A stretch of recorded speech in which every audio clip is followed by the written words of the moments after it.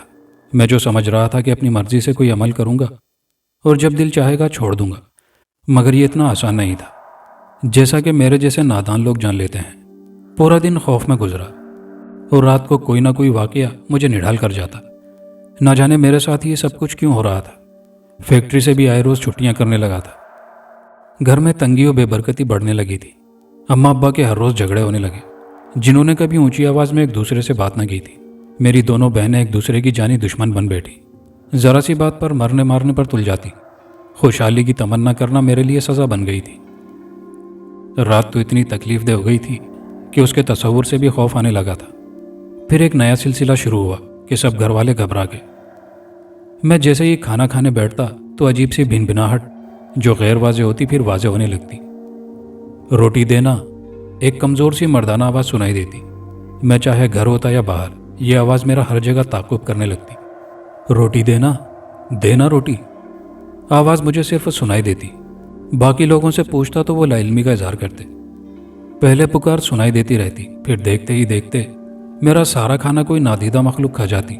گھر والے حیران رہ جاتے، مگر وہ نادیدہ مخلوق مجھے کچھ کھانے نہ دیتی۔ میں کمرے میں چھپ کر کچھ کھاتا تو وہ نادیدہ مخلوق کو جانے کیسے خبر ہو جاتی اور وہ میرا سارا کھانا کھا جاتی۔ پھر اس آواز کے ساتھ دو ہاتھ بھی نظر آنے لگے، جیسے وہ بھیک مانگ رہے تھے۔ وہ آواز اور وہ ہاتھ ہر جگہ میرے تعاقب میں رہتے۔ میری زندگی عذاب بن چکی تھی۔ بھوکا رہ رہ کر میں کمزور اور نڈھال رہنے لگا تھا۔ رات بھر صحن میں زنجیر زنی ہوتی۔ میرا ہمشکل مجھے اندھیرے میں خونخوار انداز میں گھورتا رہتا، اور صبح ہوتے ہی یہ صدا روٹی دینا نے میری زندگی اجیرن کر دی تھی۔ ایک دن میں دوپہر کو بھوک و پیاس سے نڈھال بیٹھا تھا۔ میں نے تہیہ کر لیا تھا کہ آج میں کچھ نہ کچھ کھا کر ہی دم لوں گا۔ میں نے ایک ہوٹل سے کھانا خریدا اور ویشیوں کی طرح کھانے پر ٹوٹ پڑا۔ 2 لقمے ہی حلق سے اترے تھے کہ وہی صدا گونجنے لگی، روٹی دینا، دینا روٹی۔ آج مجھ پر جنون سا سوار ہو گیا تھا کہ کچھ بھی ہو جائے میں اپنا کھانا اس نادیدہ مخلوق کے حوالے نہیں کروں گا۔ میں اسے نظر انداز کر کے کھانا کھاتا رہا۔ یہ میری ہٹ درمی ہی تھی کہ اب اس آواز میں التجا کی بجائے دھمکی محسوس ہونے لگی تھی۔ کوئی بھیڑیے کی طرح غرا رہا تھا۔ وہ ہاتھ مچل رہے تھے، مگر مجھے آج کسی کی بات کی پرواہ نہیں تھی۔ میں نے خوب ڈٹ کر کھانا کھایا اور فاتحانہ انداز سے ان دونوں پھیلے ہوئے ہاتھوں کو دیکھا، اس بات سے بالکل بے خبر تھا کہ آگے میرے ساتھ کیا ہونے والا ہے۔ ایک سیاہ فام حبشی بوڑھا میری نظروں کے سامنے کھڑا تھا۔ اس کی آنکھوں میں خون اترا ہوا تھا۔ اس کے چہرے پر جگہ جگہ سے یوں گوشت دھڑا ہوا تھا جیسے کسی جنگلی جانور نے پنجے مارے ہوں۔ اس کے چہرے پر زخم اور ان میں غلیظ پیپ بھری تھی۔ اس کا پورا جسم کوڑ زدہ تھا۔ اس کے جسم سے اٹھنے والی بدبو اتنی ناگوار تھی کہ میرا دل متلانے لگا، سڑے ہوئے گوشت کی بدبو۔ روٹی دے، روٹی مجھے، وہ شخص پوری طاقت کے ساتھ یوں چیخا۔ میں نے غیر ارادی طور پر ادھر ادھر دیکھا۔ لوگ یوں مصروف تھے جیسے وہ نہ تو کچھ سن رہے ہوں اور نہ ہی دیکھ رہے ہوں، یعنی وہ صرف مجھے دکھائی دے رہا تھا، مجھے سنائی دے رہا تھا۔ اس کے حلق سے جانور جیسی غراہٹ نکلی۔ وہ گلا پھاڑ پھاڑ کر بس یہی گردان کرتا جا رہا تھا، روٹی دینا۔ اس کی حالت جنونی ہوتی جا رہی تھی کہ جیسے آج وہ میرا پیٹ پھاڑ کر کھانا باہر نکال دے گا، جو کہ آج میں زور زبردستی سے کھا چکا تھا۔ پھر وہی ہوا۔ خوف و دہشت سے مجھے ایک زوردار قے آئی اور کھانا باہر نکل گیا۔ اور بس یہی نہیں ہوا، خون کی 2-3 الٹیاں کر کے میں ہوش سے بیگانہ ہو گیا۔ خوراک کی کمی نے میرا بدن ہڈیوں کا ڈھانچہ بنا دیا۔ گھر والے میری حالت دیکھ کر ہر وقت روتے رہتے۔ میں جنہیں خوشیاں دینا چاہتا تھا اب انہیں غم دینے کا سامان بنا ہوا تھا۔ مسکراہٹ ان کے چہروں سے ہمیشہ کے لیے غائب ہو چکی تھی۔ گھر میں یا تو میرا سوگ منایا جاتا یا ہر وقت لڑائی جھگڑے ہوتے، اور میں بے بسی سے انہیں لڑتا مرتا دیکھتا رہتا۔ اس دن کے بعد میں کچھ بھی کھانے کی کوشش کرتا تو خون کی الٹی ضرور آتی۔ میں اپنی زندگی سے تنگ آ گیا تھا۔ ایک شام میں گھر سے نکل پڑا تاکہ خود کو ختم کر لوں۔ میں لاغر قدم اور کانپتے وجود کے ساتھ دریا پر جا پہنچا۔ میری نظر اسی معمر کتاب فروش پر پڑی جو انتہائی اطمینان سے سڑک کے دوسری جانب کتابیں لگائے مطالعے میں مصروف تھا۔ اس پر نظر پڑتی میں گرتا پڑتا اس کی جانب دوڑا۔ اور اسے اپنی تمام کتھا سنا کر بچوں کی طرح بلک بلک کر رونے لگا۔ میرا دل گواہی دے رہا تھا کہ میری حالت زار اور تباہی کا تعلق اس پراسرار کتاب سے جڑا تھا جو میں نے اس شخص سے خریدی تھی۔ میری ساری کہانی سن کر اس کے چہرے پر رنجیدگی پھیل گئی اور وہ گہری سوچ میں ڈوب گیا۔ تم نے ترک جمالی یعنی جھوٹ، فریب، ریاکاری اور بے حیائی جیسی برائیوں سے بچنا، اور ترک جلالی یعنی ہر قسم کی احتیاط، لہسن، پیاز، مچھلی، گوشت، انڈا، ہر قسم کی خوراک سے پرہیز، صرف جو کی سوکھی روٹی اور پانی کا خیال رکھا؟ نہیں۔ عمل ادھورا رہ گیا تھا؟ جی۔ عمل شروع کرنے سے پہلے زکوٰۃ ادا کی تھی؟ نہیں۔ کسی مرشد یا اہل نظر کی رہنمائی کے بغیر عمل کیا تھا؟ جی۔ سوال سب مختلف تھے، مگر جواب سب کا نفی میں پا کر اس نے کرب سے آنکھیں بند کر لی۔ برخوردار، تم نے اس عمل کی کوئی بھی شرط پوری نہیں کی تھی۔ یہ عملیات و وظائف تو بہت ہی کڑی شرائط اور احتیاط کے متقاضی ہوتے ہیں، ذرا سی بھول چوک بھی گلے پڑ جاتی ہے۔ تم نے اپنے مال اور رزق میں برکت کے لیے جو وظیفہ پڑھا، یہ سب اس کے مضمرات ہیں۔ تمہاری بے احتیاطی کی وجہ سے اور آدھے ادھورے علم اور بغیر کسی مرشد کی رہنمائی کے عمل کرنا تمہیں نفع کی بجائے نقصان پہنچا گیا، اور صرف تم ہی نہیں بلکہ تمہارے گھر والے بھی زد میں آئے۔ وہ لوگ جو تمہیں نظر آتے ہیں وہ اس عمل کے موکل ہیں، اور وہ تمہارا ہم شکل، تمہارا ہمزاد، اور وہ کری شکل کا بوڑھا آدمی جو تم سے ہر وقت روٹی مانگتا ہے، وہ تمہارا آدھا ادھورا عمل ہے۔ تم اپنا کام ہر طرف سے خراب کر چکے ہو، اور اب بہتری کی کوئی صورت نہیں۔ وہ تعصب بھرے لہجے میں بولا۔ موکلات اب تمہاری جان نہیں چھوڑیں گے۔ وہ عمر کی نقدی ختم ہونے کا اشارہ دے گیا۔ اب میں بستر مرگ پر پڑا ہر روز رات کو وہی سب کچھ دیکھتا ہوں۔ روٹی دینا کی صدا ہر پل ہر لمحے ارد گرد منڈلاتی رہتی ہے۔ میری آپ سب سننے والوں سے التجا ہے کہ کبھی بھی بلا اجازت و رہنمائی خود سے کوئی عمل نہ کریں۔ بڑوں کی باتوں کو سنجیدگی سے لیں، ان کی ہدایت میں ہماری بہتری پوشیدہ ہوتی ہے۔ یہ اسرار بھری راہیں ہرگز آسان نہیں ہیں جتنا کہ ہم آپ سمجھ لیتے ہیں۔ بہترین وظیفہ صرف خدا کے حضور استغفار اور اس کے محبوب حضرت محمد صلی اللہ علیہ وآلہ وسلم پر کثرت سے درود پاک پڑھنا ہے، جن سے ہماری تمام جائز حاجات پوری ہو جاتی ہیں۔ میرا انجام ہر ایک کے لیے باعث عبرت ہے۔ میری باتوں کو میری طرح ہی نظر انداز مت کیجیے گا، کیونکہ یہ اسرار غیب سمجھنا ہر ایک کے بس کی بات نہیں۔ دوسرا خاص پراسرار قصہ۔ رات کے اندھیرے میں ہر طرف خوف کا سایہ تھا۔ آسمان پہ پھیلے کالے بادل خوفناک صورت اختیار کر چکے تھے، جیسے برسنے کو بے چین ہو۔ وحشت بھری رات میں جانور اور پرندے اپنے مسکن میں چھپ چکے تھے۔ اسی صورتحال میں جنگل کے بیچوں بیچ بنگالی کالی اپنا خصوصی چلہ کرنے میں مصروف تھی۔ اس کے پاس مختلف قسم کے کٹے ہوئے سر اور ہڈیاں موجود تھیں۔ وہ ایک کے بعد دیگرے کٹے سروں کو آگ میں پھینکتی تو دل دہلا دینے والا منظر دکھائی دیتا۔ اس کے ساتھ ہی خوفناک آوازیں پیدا ہوتی۔ ایسی خوفناک آوازیں کسی بھی زیروح کی سماعتوں سے گزرتی تو وہ بلا شبہ بہرا ہو سکتا تھا، مگر بنگالی کالی کو ان مناظر اور آوازوں سے کوئی فرق نہیں پڑتا تھا۔ وہ جانے کتنی مرتبہ اپنے چلے میں ناکام ہو چکی تھی۔ اس کے پاس صرف آخری 2 موقع تھے، اس کے بعد اس کا انجام صرف اور صرف موت تھا۔ عمران، ناصر اور شاہد کی دوستی کالج میں آ کر ہوئی۔ وہ جلد ایک دوسرے کو جاننے لگے اور پھر خاص دوست بن گئے۔ عمران کی طبیعت ناصر اور شاہد کے مقابلے تھوڑی سادہ تھی۔ وہ ان کی طرح شریر نہیں تھا اور بچپن سے ہی ڈرپوک اور خوفزدہ رہنے والا تھا۔ ایک مرتبہ اسے ڈر لگا تو ماں نے پیر سے تعویذ لا کر ہمیشہ کے لیے اس کے گلے میں باندھ دیا۔ ناصر اور شاہد اس کا مذاق اڑاتے، مگر وہ انہیں سمجھاتا زندگی کے کسی موڑ پر بھی ڈر سے سامنا ہو سکتا ہے، اور یہ تعویذ ہمیشہ میری حفاظت کرے گا۔ اس کی ایسی باتیں سن کر وہ دونوں خوب قہقہے لگاتے۔ اس مرتبہ طلباء کے پرزور اصرار پر اساتذہ بالآخر ہری پور ٹرپ پر جانے کے لیے راضی ہو گئے۔